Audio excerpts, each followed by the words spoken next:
එකම හපංකම් මොකක්ද? පින්නතුනේ බීලා අපූර්වට පාර එනවා විත්තියක්වත් නැහැ. පොලිසියෙන් ඇල්ලුවත් පොලිසියට ටෝක් කරන නොබීපු ගන්නට. මේ මිනිස්සුන්ට යක්කු හැනවනේ ගෙට කඩුල්ලෙන් ඇතුළට ගියපුවා. තියෙන තිරසංකම් වෙන මොකක්ද? ඇතුළට ගියපු ගමන් එන රුසිය එන දස්සයා. එන චණ්ඩියා. කවුරු ඉස්සරහද?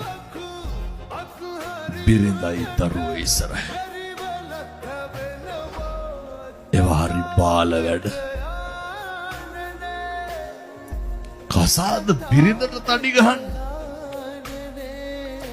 මොන ගෑනු ගතියක්ද ඒක?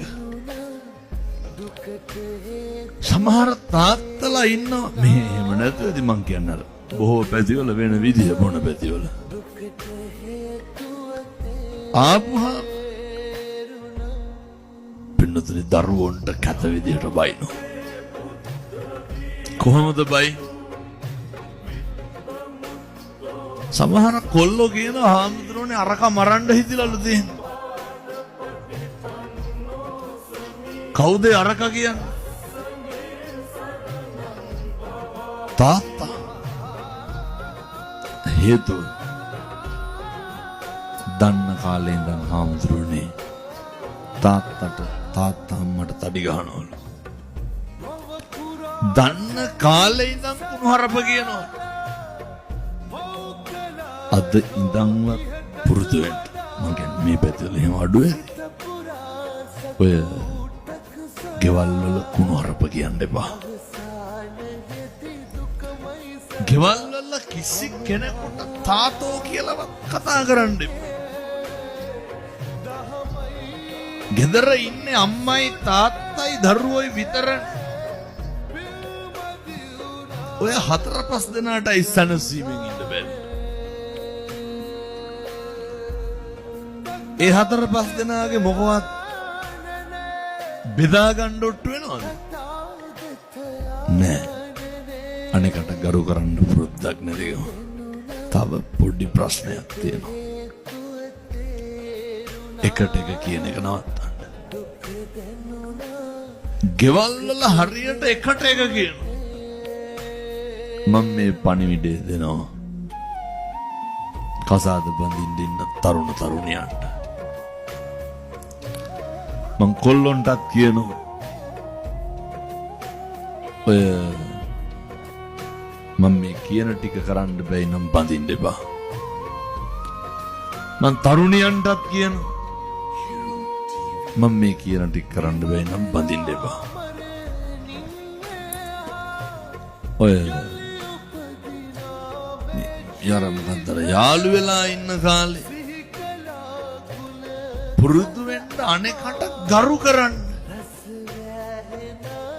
වෙනදින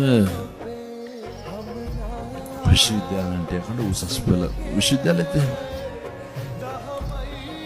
පුදුම විදිහට යාළු වෙලා ඉන්න කපල් කොල්ලෝ කෙල්ලෝ කුණුහරුපෙන් බැන ගන්න. මේ තව බැඳලත් මරණට පින්නදින බැඳොත් එහෙම. දුම විදිහට මම හැම කෙනෙක්ගෙම අහන්න.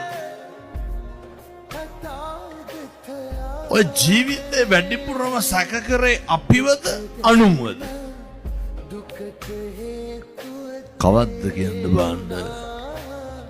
ඔයත්තුම සැක කරපු දවසක් තියෙනවා. අපි සැක කරන්නේ කවුද? අපි සැක කරන්නේ අනේකව. මොකටද පින්නතුනි අනුන් සැක කරලා අපි කුලප්පු වෙන්නේ? වෙන කාගේවත් චර්යාවක් ගැන සැකෙන් බලලා කාගේද ලේ ටික පිච්චෙන්නේ? මොකටද?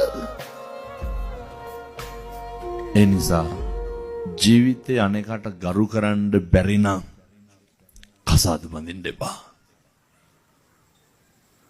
අනෙකට ඇහුම්කම් දෙන්න බැරි නම් කසාද බඳින්න එපා. අනෙක පිළිගන්න කැමති නැත්තම් දැන් ඔය ගෙවල් කවදාවත් හොඳක් කියනවද? ගෙවල් වල අගය කිරීමක් තියෙනවද?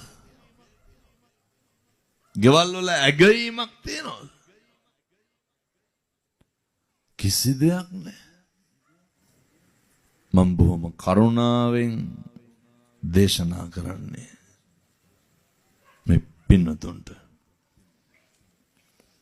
කාලෙකින් හම්බෙච්ච මනුෂ්‍යාත්ම භාවය තුල වචනකින්වත් පවුනම් කරන්න එපා.